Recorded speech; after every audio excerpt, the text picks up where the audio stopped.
A father's duty, like a true leader's, is to set a moral course for his family, just as a nation's leaders must for its people. Unknown.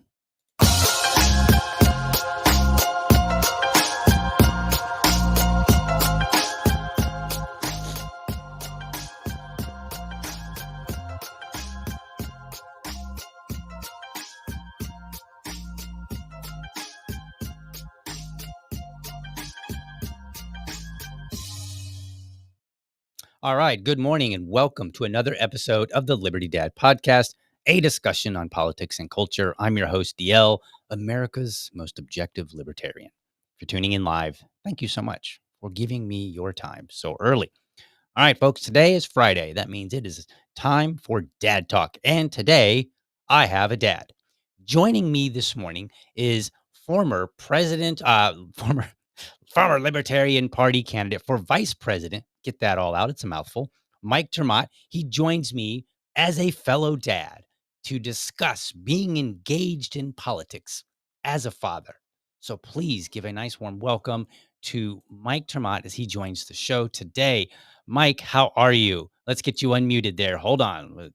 You're going to have to, you have to undo it. There you go. It's great to be with you. Thank you for the time to join you today. Happy Friday the 13th. I hope it's good luck for you. Yes, we will see. I'm feeling optimistic about it. So, good vibes so far. We'll see how it goes.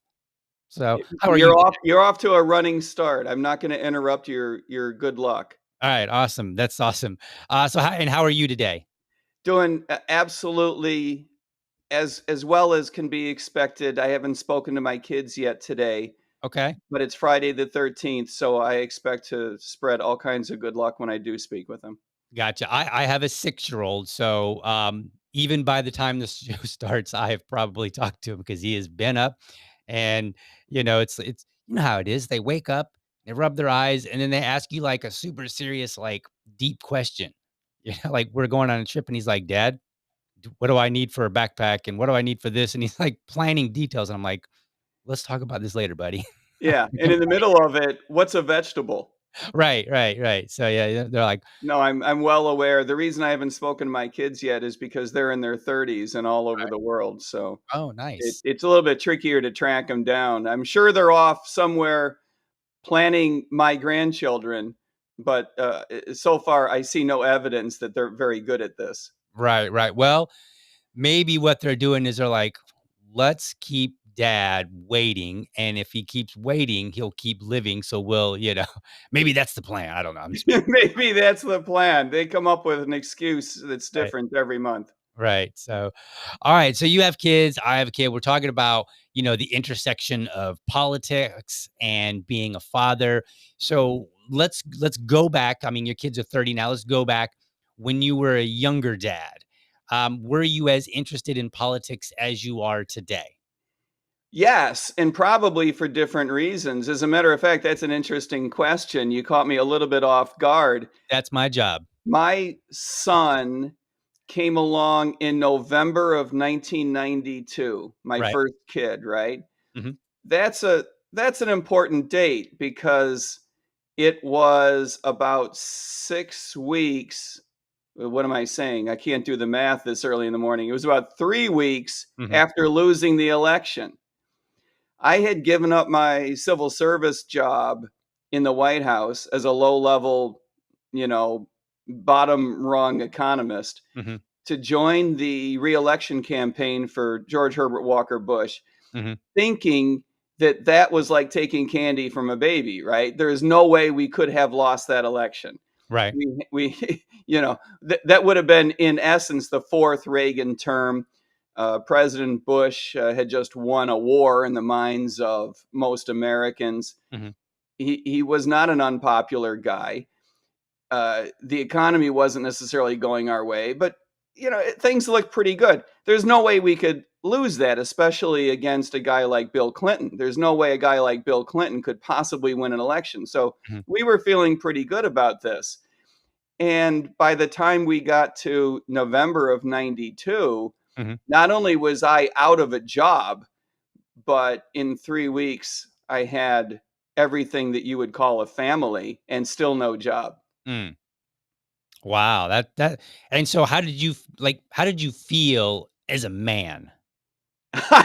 If you can remember, I know Desperate, that's a while ex back and, I have trouble remembering my breakfast from 3 days ago, but extremely responsible, Mhm. now thinking maybe I have not made such great decisions, Mhm. right? In fairness to my stupidity, when I made the move in January or February, he was not yet on the way, right?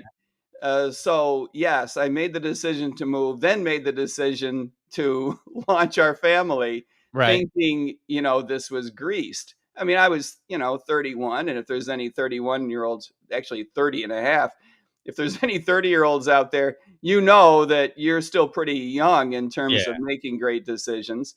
I don't know if I would have done the same thing today, Mhm. knowing everything that I know, but it does focus the mind to be unemployed with a baby Mhm. and no prospects of employment. It does focus you fairly rapidly.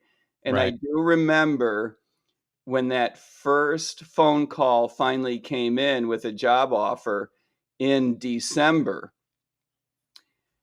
He was being nursed in the rocking chair on the other side of the room, Mhm. and I was offered a job and I turned it down because it wasn't enough money. Mm. And that was a cold 5 minutes. And Right. I said to his mother, they'll call back with more money. Now, if they didn't call back with more money, I don't know how that goes, right? I Right. got that one right. Right. But, there was a good 24 hours there during which a lot hung in the balance and Right. probably including my personal health. Right.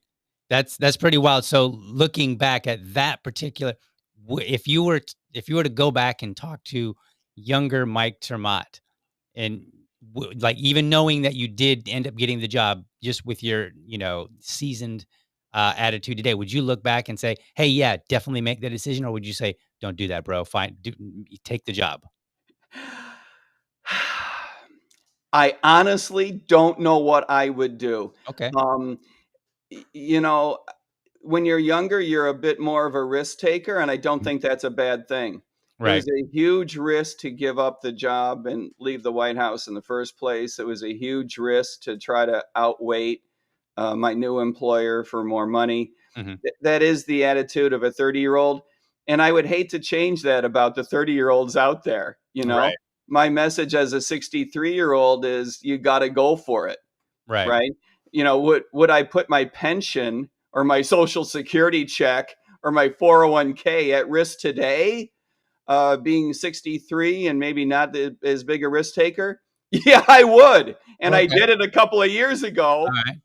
So, you got that going for you. That Right. doesn't make me smart, right? Right. And, but it does mean, I think, that we need to be good at taking risks. That Mhm. doesn't mean you want to be a fool, Right. but let's be honest, to make the big changes in your own life, in your family, in your world, with your friends, at work, in Right. politics, to make the big changes, to make significant headway, however you define that, you got to define that for yourself. It takes some risk. There's no question about it. Change is uncomfortable for a number of reasons, not the least of which is the risk involved. Right. No, I think that's a good point because one of my views of being a dad, like one of my when I look and I say, what is a dad supposed to do, generally speaking, right? Like there are some different dads out there and different dynamics in the family, right? Maybe you've got the woman who's maybe the more risk taker and the dad who's a little bit more reserved or whatnot.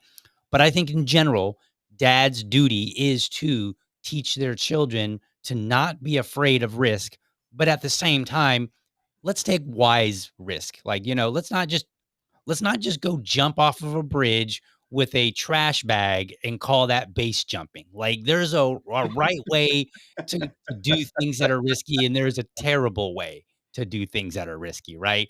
I, And that's our job is to kind of rein them in a little bit, especially our boys.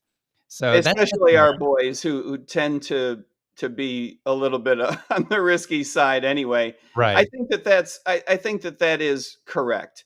You need to create an environment for your children in which they feel sufficiently safe that they can take risks, right, right? Taking risks means feeling comfortable about a whole lot of things. And a piece of that is the environment you're in at the moment and how you feel about yourself. There are any number of people that you know that I know that mhm, have been successful, right? mhm, And I think that you've got to agree that when you look at them, there has to be an element of risk there. mhm, Whether that was taking the time and the energy to build up an asset, either in terms of their education mhm, or you know launching a business, mhm, right? And let's be fair. Starting a family is a risky business. Getting right, married is a risky business. right, Asking a girl to have dinner with you is a risky business. yeah, These are all things that are not necessarily all that easy and takes a little bit of faith. mhm. Am I allowed to use that word on your show, Oh, DL? I yeah, think yeah, I yeah, no, am. you're good. You have to have It's just family friendly, that's all. We try to keep it within the you have boundaries to of have PG. some faith in the world. Right, You have to have a little bit of faith in yourself, sure, but you have to have faith in the world to suggest that on the other side of this risk you're taking, things can work out okay. And by the way, if it doesn't go your way, if that girl turns you down, you're not going to fall and break your nose and the world's going to collapse. You're going to be right, able to go on. Some of the people that I have met that I think are some of the most interesting, some of the most successful people, not that doesn't necessarily make a zillion dollars, right? But mhm, you're doing something creative. It's a matter right, of them having taken interesting risks. And I often say about some of my favorite folks, you could probably drop them out of a helicopter mhm, randomly, someplace with no assets, no identification, no mhm, relationships. Drop them out of a helicopter randomly somewhere on the globe that you pick by spinning it and dropping your index finger down, right? right, And they would figure out how to be successful. They would figure out their situation. It might take some time, right? right, Maybe the first hour doesn't go so well, but over right, time, with some perseverance and faith, you can figure out a lot of stuff. right. So, bouncing off that, I'm gonna try this. We're gonna see if this actually works. I'm gonna I don't know if this is gonna work. I'm gonna try to make a funny. So, on what you just said, you're like, "Hey, some of these people, you could drop them out of a helicopter." So, now we have appealed to all of your haters. Oh, it wasn't even that loud. Let me try that again. There we go. There you go. That's an inside libertarian joke, folks. There are a lot of libertarians that are not too fond of Mike, but they're also fond of making jokes about dropping people out of helicopters. Insider joke. Don't mind me. I'm just being a dad. Anyway, so I just wanted to make sure. I wasn't even sure that was the right sound. I was like, I think this is the one that's going to work. Let's try it. Well, if you can have a nice bounce at the end, it's not bad. Right. So, okay. So you took some risks. Now, let me ask you because you have been Mike ter Maat, the economist, Mike ter Maat, the police officer, the politician. What else have you done over the years? Well, those are a couple of the most uh, strangest risks that I've taken. I did launch a business in 2002. Hmm. I left a fairly comfortable job. I was working for a trade association in Washington in the financial services space, where I'd been a professional economist and then ran a division for them for several years. And that was a pretty comfortable existence, Hmm. right? It was a job that paid well, and I was building up a little bit of a pension and developing a lot of skills and relationships, especially in the banking industry, Hmm. and gave that up to launch a business. And the reason I did that was because I felt like I wanted more flexibility. Hmm. I thought that I don't know if I was right or wrong, but I thought that I could figure out how to do things better if I didn't have all the encumbrances that come with being surrounded by a big organization, Okay. right? And I met a guy, and this will tie into your general theme. I met a guy who came to my office one day selling me something. He was selling me an online conference capability. Okay. And I didn't need an online conference capability because I was too dumb to realize that I needed an online conference capability, right? This is Right. like the year 2000. Okay. Now, if you look back at 2000, for those of you who are old enough to remember, a lot of people weren't online doing conferences. Right. We weren't doing podcasts. There's a whole lot of stuff that we take for granted today. So I didn't quite realize what I needed. Hmm. In the fall of 2001, there were a lot of planes crashing into buildings in New York City. And I was responsible for a multi-million dollar event that was going to require something like 500 of the nation's banks' chief executive officers to fly Hmm. to my destination event with their wives, right? A lot of people didn't feel like getting on airplanes in the fall of 2001. All of a sudden, I needed an online conference capability. Mm. So I called this guy and I told him, we're going to floor this. I can't even use the right words. You don't call it flooring, right? But we're going to deliver this. We're going to put this online in Right. weeks. And he was able to help me pull that off. And our speakers included the President of the United States, the Federal Reserve Chairman, the Treasury Secretary, and a whole bunch of other people that were more interesting than those three, Hmm. right? So we pull this off, and I got to know Paul, was his name, a little bit. Hmm. And the following year, when I got it in my head that I wanted to leave and start my own business, we were in the conference business, and the division that I ran was responsible for some magazines, some podcasting, a library, a bunch of other information related products in the financial services space. Right. So I called this guy up and I said, I understand that you have recently lost your job because your business collapsed. I said, send me your resume. I know a guy who might want to start a business, and he needs someone like you who understands the intersection of raising money Hmm. and technology and events and building relationships. After he did, I said, that guy is me. And off we went. Hmm. And one of the things that we both found extremely motivating was that we each had two little kids Hmm. by that point. And what you realize is you're not really working your butt off for yourself. Hmm.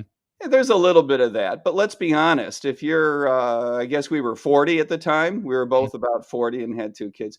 If you're 40 and you feel pretty good about yourself and your business goes bankrupt, right? You could weather that storm, right? You're young enough, you're Hmm. dumb enough, you believe enough in the future. If that collapses, you're going to be okay. Now, if you've got little children and wives and mortgages, that tends to focus the mind a little bit more. Right. And we each realized, and it's funny, we had a conversation after we had launched for about a year in which we recognized that each of us had exactly the same feeling. And it was about our kids, and it was about the other guy's kids, Mhm. right? I Right. realized that I'm working hard because I got to help his kids get through school at some point. Right. And he, had to say, I think about your kids every day. And it's true.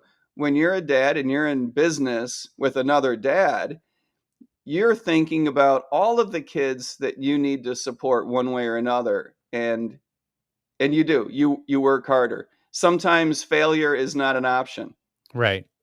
So when you've done so we add entrepreneur then to the list, and then how does that play a role in you as a dad more than just, "Okay, I gotta make this work."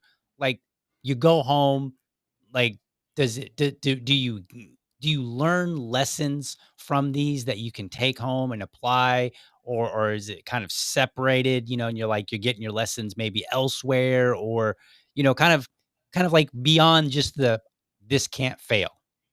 For me, the lessons are difficult to recognize until years later. Mm, But what is important is that you share the experiences as you go, and you're learning the lessons together because the kids, you know, they don't ask, "Did you get the sale today?" Right? Did you close the big sponsorship account?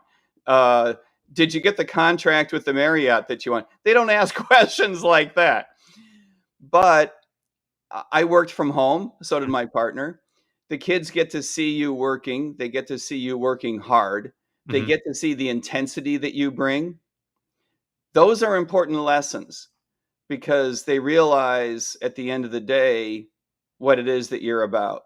You're about working hard to support the family and creating a structure in which they can grow up. They're not asking you, at the granular level how your day went. But right, the whole thing is itself a lesson. And I would say the same thing. It was less than or about a decade later. mhm, We wound up the business. We had merged into a larger company. As a matter of fact, that's a bad story. We're not going to spend too much time on. We merged into another company with the idea that that company would go public, and then Paul and I would get stinking rich. Right? That was the plan.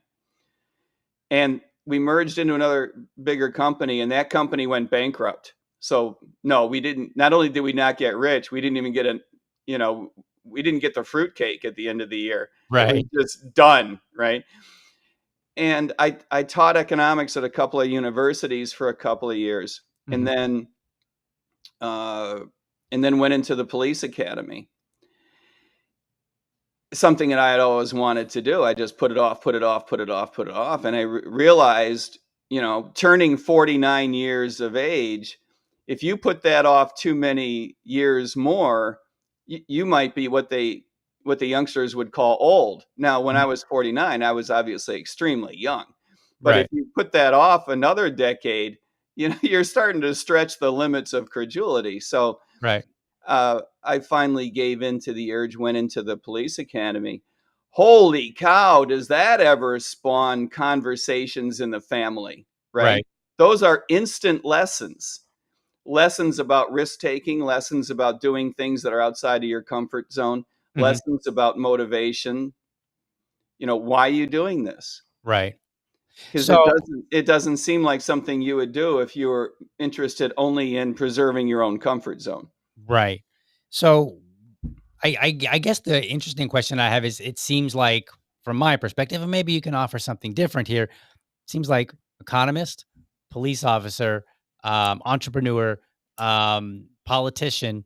Seems like all of those are vastly different areas, right? And I realize that they didn't all necessarily occur while your kids were kids per se. But like, tell me about what it is that takes you from one thing to something entirely different. Are you just motivated by new things, or do you just have varied interest that happen to be vastly different, and you're just like, "Yep, I got a chance to explore it. I'm gonna take it." Like, what's the way that you get there? I think the way that you get there is by realizing you're not all that important. Okay. That has to be fundamental. You have to adopt the mindset. And I think a lot of us are raised this way, especially in my generation, maybe. I don't have data on this, right? Mm, But I think a lot of us were raised to realize that as individuals, it's not about us. It's about your family. mhm, It is about your faith. It's about your fellow Americans. As we often say, we care about people in this country. mhm, We call them brothers and sisters, and for no other reason than the fact that they are fellow Americans. You mhm. you don't know these 330 million people, right? Right. You, you might know 330 of them, but you don't know 330 million of them.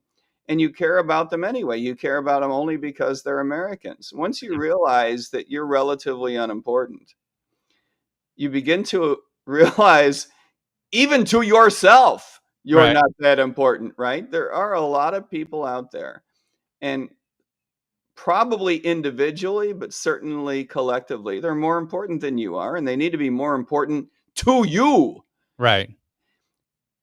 And so you realize that pursuing an ability to serve becomes the guiding set of principles behind your choices professionally. Mhm, That doesn't mean, you're going to compromise your family. mhm. As a dad, I think it's almost psychologically impossible to convince yourself you want to compromise your family. That's not something that's going to happen. Right. But if you're working and you need to make a buck, it's very hard to escape the feeling that you should be doing so in a fashion that serves your greater community if you're really committed to the idea that the rest of the world is more important. And the rest of the world is more important. We are here to serve, Mhm. and that plays out in our professional choices. Gotcha. So, like, okay, so you've done all these different things. What do you have conversations with your children? Do they look back and say, like, I'm glad you went into the police force. I learned so much from you, or like, what kind of lessons do you think you were able to provide to your children from these different, whether it's a lesson that you directly taught them, like you came home and you're like, son, daughter, sit down, let's have a chit chat, or if it was just them watching you.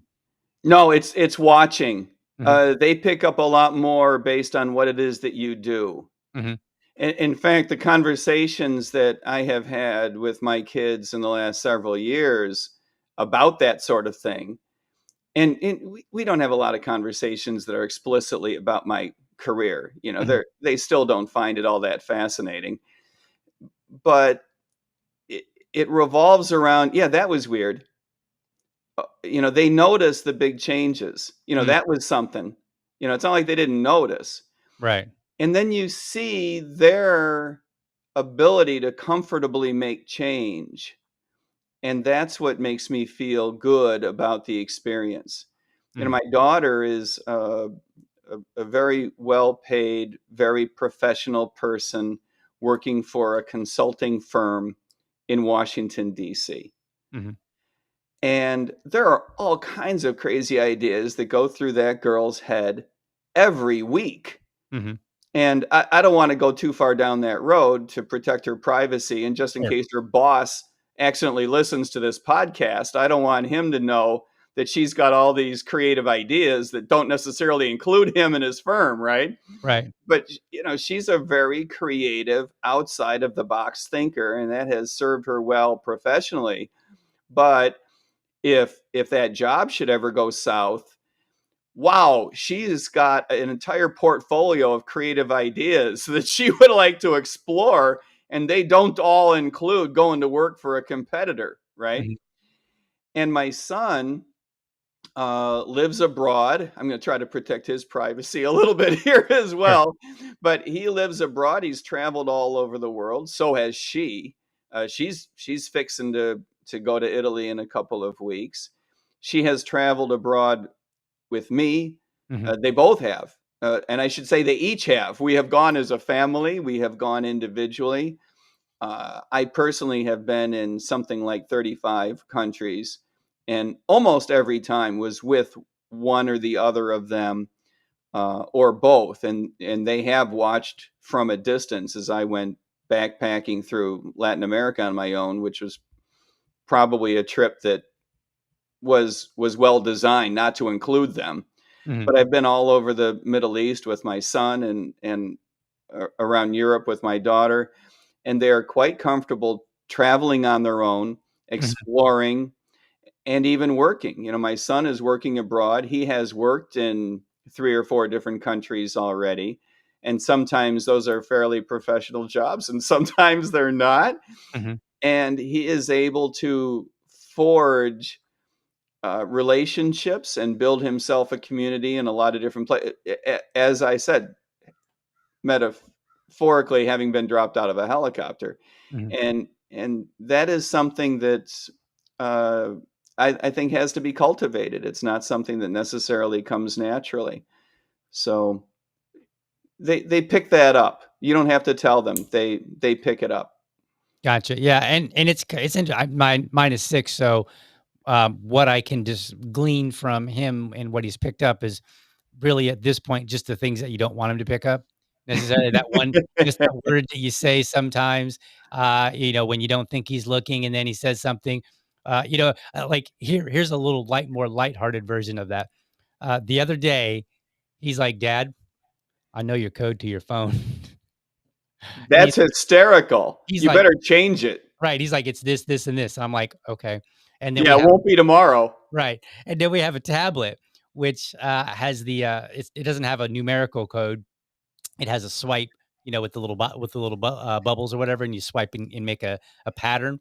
Yep. And he's got one for his log, and I've got one for my log. And he's like, "Dad, I know your code. It's this." And I'm like, That's and it's funny awesome that because he pays so much attention, he can yeah, pick that up. because I feel like if he's let me see if I get it right. If he's right here, I'm doing this, and so I feel like that I am hiding it, Right. just like many other things that you might feel like you're hiding, and then bam, they know it. Yeah, you're not hiding half of what you think you are, right? Right, even when you're doing it intentionally. So it's funny that, to learn about the lessons that they draw from you that you don't realize that they're drawing. That is well said, and I think that there's a whole category that we don't spend enough time talking about, if I can just introduce it. I Absolutely. think that the kids, especially I don't have data to back that I say a lot of things that I don't have data to back up, Sure, right? sure. But so let me just make This is a podcast, that's where you're supposed to do that. okay, good. So let me say another thing that may be wrong. I think the boys especially pick up on the dad's emotional reactions to things. Right. So when something goes wrong, your kids notice, do you set your hair on fire because, your favorite brand of eggs isn't available at the store, Right. right? Or, when you lose a job or something really goes wrong that's of some significance, Mhm. you crash the car. Right. Um, are you able to keep your stuff together? Are Mhm. you able to put one foot in front of another and take care of business?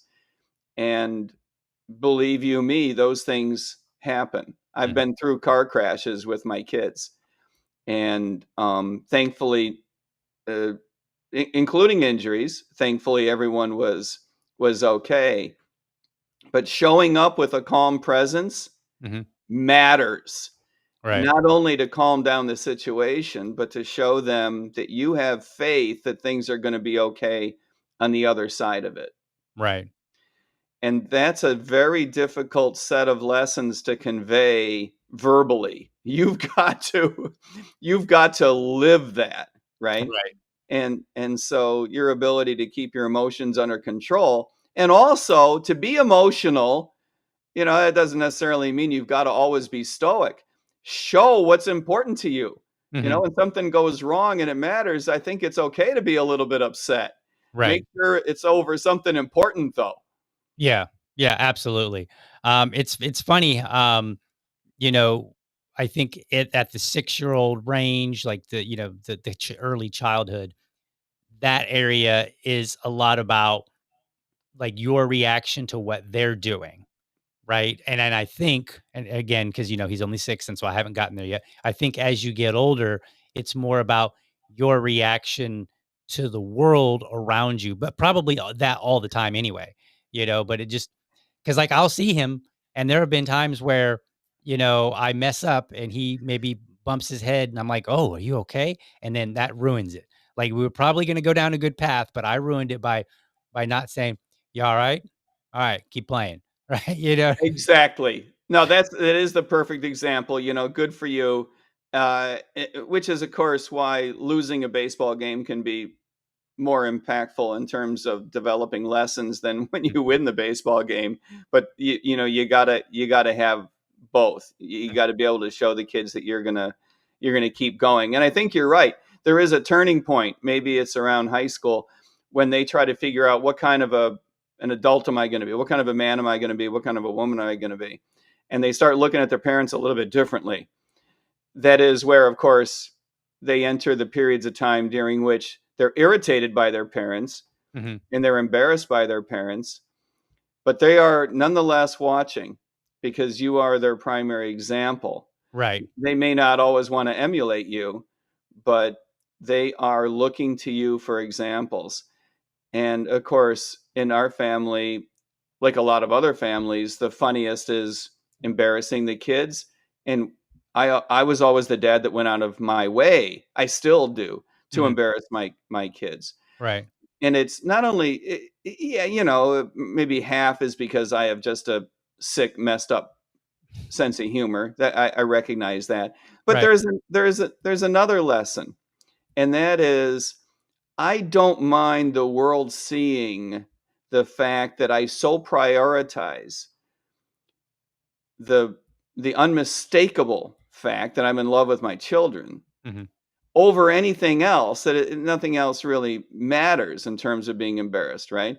mhm, So, one of my favorite sports was dropping off my daughter at high school before I let her have a car, mhm. right? And when I did get her a car, it was a used old thing, and she was very embarrassed to go to her fancy high school with it.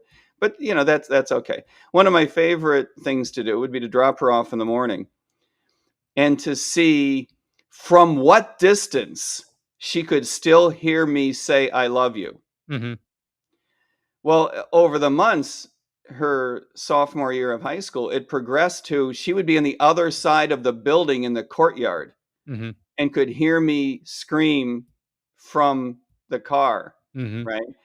And she would have to pretend in front of her friends that some other crazy SOB, that ain't my dad, right? Just screaming from the parking lot. Never seen that That's guy, good. he's a weirdo. Yeah, and some of that is just being silly and Yeah. dopey and embarrassing your kids for sport. That's okay. Mhm, But it also shows, there's really not much, that can compete in the category of importance. mhm. If I'm going to embarrass myself, let it be over being in love with my kids. Yeah, absolutely. I right now, it's hard to embarrass my 6-year-old, but sometimes you can see that he's like, "No, that's not." Because 'cause I'll say something, he'll be like, "No, dad," because they're brutally honest at this age, right? Because Oh, you know, no filter. he No interest in developing a filter. he's like he's like, "That's not cool, dad." And it's just, like, straight out, and you're like, Okay." You know? He doesn't say that too often, so I think I'm not doing too bad, I guess, or he just hasn't recognized it, that might be the case too. Because he is 6, so I'm probably still fooling him, you Yeah, know? yeah, But, so it's interesting, and you're right, I when we're out in public, I don't have a problem giving him a kiss on the cheek or hugging him, or whatever, whatever's the case. If he falls down and scuffs his knee, maybe, depending on, and I always try to adjust to the situation, but sometimes I try to say, okay, this is the time he needs a hug. This is the yep. time he needs to kind of Yeah, like, yeah, yeah. you're Yep. fine. Let's get up. Come on, you'll be all right you know? So it's a fun experience, it really is, and so far as I've lived, 47, coming up in 4 days, Attaboy. I'll be 47, and I've had a pile of experiences. Okay. Probably more than I should have, disproportionate, especially some of the more wild antics that I've been engaging. And none of those are quite like we went out to lunch yesterday, after I picked him up from somewhere, and we just went and we sat and we had lunch, and those kind of experiences are just amazing, right? Just to have, and then sometimes they involve some affection. Sometimes they involve Yep. some laughter. Sometimes he's a pretty good kid, so I don't think we've ever really had to reprimand him in public. Uh, Right. so we're lucky there. I mean, knock on some wood, Yep. just to Yeah, yeah, yeah. keep that And keep those that vibe situations going. do come up, but that's okay. You're not going to set your hair on fire. You're just going to take care of business. And Right. sometimes you got to delay conversations, and you'll figure that out. You Mhm. you, you will have the faith in yourself to figure that out. Right. And eh, let me give you two pieces of it. I don't give advice, but I'll give you two Right. pieces of advice because I'm a big DL fan, and we're on this topic. W- One is, uh, you know, don't crawl under a rock when you make a mistake, Mhm. and you're gonna right. You're gonna do something, and the next day you're gonna be like, oh, I'm not sure I handled that exactly right. Right. You don't get a complete do-over, but you do get a reconversation, Yeah. and you can be honest about it, and kids appreciate that. The next day you can go back and say, I said I'm not sure I would say it exactly that way again if I were to do it over. Let me maybe correct something. Maybe my reaction wasn't quite what I wish it were. Mhm. Maybe that deserves an explanation as to why your reaction was what it was, and maybe it doesn't. Maybe I forgot something, or maybe I misunderstood something. I think that's okay. If the kids see you struggling to get to a good place or struggling to get perfection, Mhm. don't try to bury your mistakes. Um, and if the kids still don't understand why you did what you did, and Mhm. it's not a mistake, it's okay to double down too. It's Right. okay to disagree. Right. Maybe you think I made a mistake and I still don't. That's Right. okay too. So, don't be afraid of that kind of conversation. And then the other piece of advice I would give, especially to dads, because we know that the kids benefit from a routine that makes you comfortable, Mhm. right? And some parents divvy up responsibilities, and sometimes one parent is in charge of making the comfortable routine, and the other parent is in charge of understanding risk and getting out of your comfort zone and doing different things. And sometimes the latter falls mostly on the dad. That would be my piece of advice, is to lean into the opportunities to do something different. Mm. And that can be tricky because you've got to explore all of the things that you view as in your wheelhouse. They're Right. still new to Junior. And then you're going to have to explore some things that are not just out of his wheelhouse, but out of yours, Right. right? Right. You Yeah. know, when maybe it's time to take your son to the ballet. I don't know. I just made that up. Sure. Sure. Um, Not because it's your favorite thing, but maybe because it's an experience he hasn't had, and Mhm. it may be an experience you haven't had either. Right. And maybe there is an element of risk there, and I think it's okay to say, I've never done this before. You want to go check. A whole lot of people go to these things and enjoy them. Mhm. I don't think I've been able to figure out why, but I'm willing to give it a shot. Sure. That is an attitude that can only be demonstrated. You cannot teach that by merely verbalizing it. You cannot say, I get it when a lot of people try new things and Mhm. then not do it yourself, right? Right. I've never gone fishing. Maybe we should do that tomorrow, Right. and then actually do it, not just talk about it. Yeah. I've kind of made that second one. I've kind of made that a similar point, I think. I've seen, so I'm in like some dad groups on Facebook, and I just kind of scroll through sometimes and I'll see what they're saying. And sometimes I'll chime in. And when I first got to one, I think at that time, and it just was over a period of maybe months, I would see things pop up, the same kind of question pop up, and it was from dads about raising a quote unquote masculine boy, right? And so the question was always phrased like, my son wants to, sees my girlfriend or my wife, putting on makeup and he wants to try it, what should I do? And all the dads are like, oh, you got to shut that down. You got to shut that down. And I'm like, no, you don't. I'm like, go make an experience instead. Go find an experience. And it could, like you said, be a new experience. Like, and my advice was just like, rather than your son seeing you shut down things, because like at that age, you don't have to worry about, are they gay? Right. Like, Right. because a lot of the guys were like, wow, my 3-year-old. I'm like, your 3-year-old is not gay. Okay. Maybe they will be. That's for the conversation for another day. But Right. right now, they're 3. And so I'm like, Right. go spend time with them. Go teach them to climb a tree. Go teach them to go fishing. When it's your turn, just have experiences and don't worry about some of these more trivial things, especially when they're like 3 or 4. Cause I mean, there's a time and a place to say no, maybe that's too far, but, and I think that's kind of the similar advice that I had once given, but I Yep. appreciate it that, Yep. that you're pointing these things out because one, even though I'm 47, which isn't really young, it's not like 20, I'm still learning, right? And these are things that I need to hear from time to time. Hopefully the dads that are out there listening, they're like, "Oh yeah, that's a good point. I better remember to go do that." And I think we do get comfortable and we forget to go be adventurous, which is a lesson that needs to We're be all taught. learning, and the word I love that, adventurous. Adventure is such a important word. The other word is explore. Mhm. Encourage your kids to explore new things and to experience those adventures, knowing you're going to be okay. You're going to create as safe an environment as possible to try something new, Right. and that's all good. At the end of the day, if it's true, you're going to have uh, either a frustrating moment. You wind up in some national park and you've run out of cash. You might have a bad day, but you're going to be okay.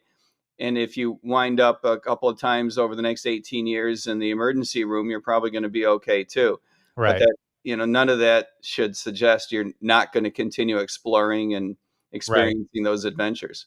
Yeah, and I think sometimes even when it does turn out to be, like, unpleasant or even potentially negative, as long as it's not a dramatically negative, like, those are things that you can look back upon and, like, laugh and talk about, right? And so, like, our family had an adventure a while back, unintended.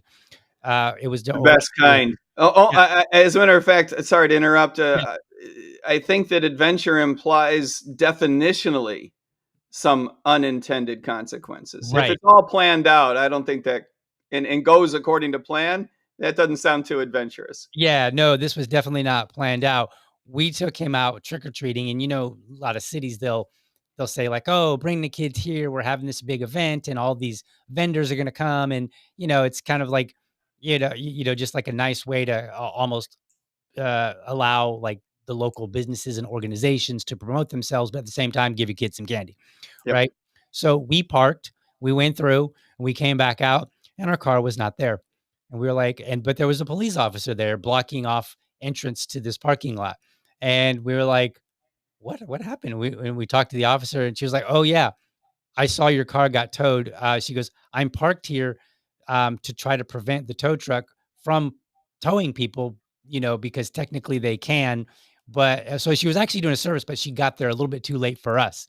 Then, Oh, boy. then it was an adventure. Terrible.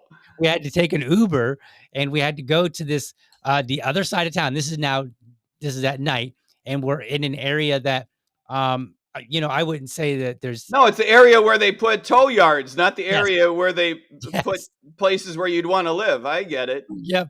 And so we get there and we're still trying to communicate with them to try to get our car because the tow truck had only taken it like maybe 30 minutes prior. So we're trying to figure out where is our car? Where can we go? Can we get this picked up? And we get there with an Uber driver who, by the way, on the way there ran a red light. And we came not really close, but too close for my comfort to getting into an accident, Yeah, right? yeah, yeah. So you like all these things are happening. My wife is stressed out. I'm kind of stressed out. We're Sure. trying to make it. I'm trying to make jokes about it and still have fun with this because I'm like, this is Adventures in Babysitting 2024 version, right? Yes, it is. I'm like, this is where we are. And so now we look back though. Now he was 6, so his memory is not going to be as vivid, as maybe when he's 14. But like this is one of the things that we can look back and he might say, like, remember when we went to that place with all the cars, and he Right. doesn't understand the full gist of it. But these are fun experiences. And even though it was negative at the time, we look back now, we laugh, and we're like, oh, that was so funny. A little scary, but it was No, still you're exactly right, and your attitude through the whole thing, they will pick up on, Mhm. and, did it turn out to be okay? It sounds like you were probably out a couple $100, Right. but, are you gonna survive that? That's Mhm. the big lesson, that with some hard work and maybe an extra cup of coffee, you're able to power through that. I think it's a marvelous, marvelous story. You probably should have had your car towed on purpose to teach that lesson, but you probably life throws enough curveballs at you that you don't Right. have to just manufacture them. Right. Have your and I know we're winding down, so I wanna kinda, um, of all the things that you've done, have you ever sat down and had a conversation with your child and they have told you something that, in some way they've learned from your experience or from watching dad that just really surprised you? And I don't mean like, "Oh, yeah, I didn't think of it that way." I mean like, "Wow, I had no idea." Like that, like a really big surprise. The kids, they do surprise you, and the ways they surprise. I'll share one that immediately comes to mind, but I think it'll surprise you too. I'm not going to name names here. Sure. One of my kids at one point said that they had observed me and their mother Mhm.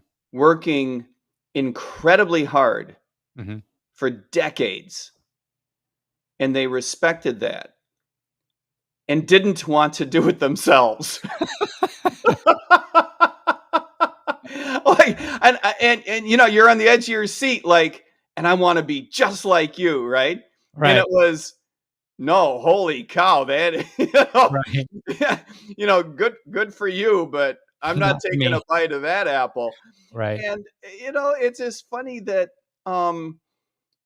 you do juxtapose their childhood, how you raise them, the lessons Mhm. you teach them, both implicitly and explicitly. You juxtapose all of that against the society, the culture in which they're growing up.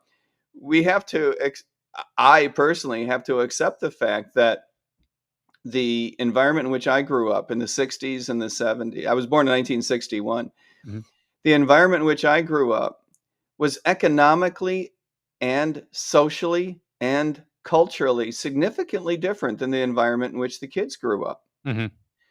And today's environment is again significantly different from the 1990s. Yeah. And that's just a real thing. There is no, going back and living in a world in which you had to figure out how to make a family of 4 work with 1 car. Mhm. For a lot of the kids these days, that is still a reality, and for a lot of families, 0 cars. Mhm. But for a lot of other families, they can't even imagine, Mhm. "Well, why did you grow up with only 1 car?" Right. Well, because we were not the wealthy society that we are today. I'm Right. sorry, but my dad had a good job and he worked hard, and that's why we had a car and Right. a roof over our head and, 1 refrigerator, and we didn't go out to eat. That's a that's just a very different environment. And so, it's funny. The kids learn what they want to learn, and it has a different effect on them than maybe what you intended. But that was just a couple of years ago, and absolutely made me burst out loud because I thought that the paragraph was going to end with something very different, Right. even than at the front of the paragraph. 45 seconds later, he was dropping a bomb on me that I didn't expect. Right. So, yeah, they surprise you. Mhm. They surprise you because they do pay so much attention, and sometimes they pick up on things, and sometimes they learn a lesson and internalize it, and it comes out in a very different way years later than what you intended. Right, right. Yeah, it's gonna be interesting. I've got many years yet to see what my son takes away and says, "Yeah, dad, I watched this. I watched you do this all these years. That's not for me." Or maybe to see how much like me he ends up being. Well, who knows? We'll see. So that'll be fun to observe and to watch and just to kind of anticipate.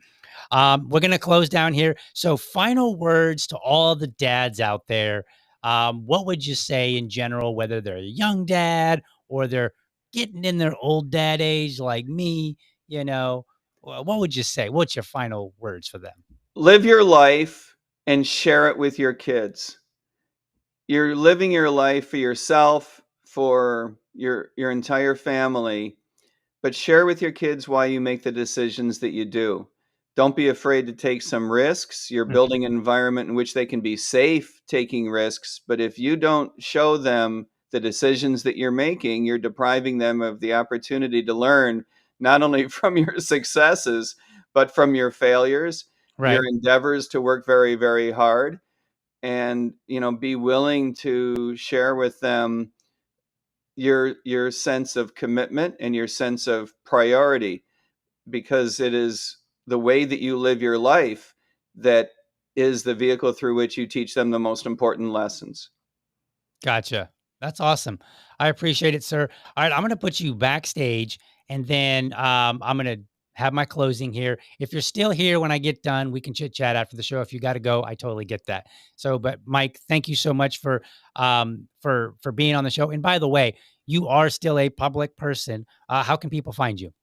Go They to want to follow. Mike at you can go to MikeTerMaat.com. You'd have to spell it right. You have to put two A's in Termont. Mhm. You can reach out to me, drop me an email. My email is out there for everyone. It's Mike at MikeTermont.com. I think my phone number might still be on the website. Most people have it. Give me a call. We can talk about politics. I've recently moved from the Libertarian Party, the Mhm. Republican Party.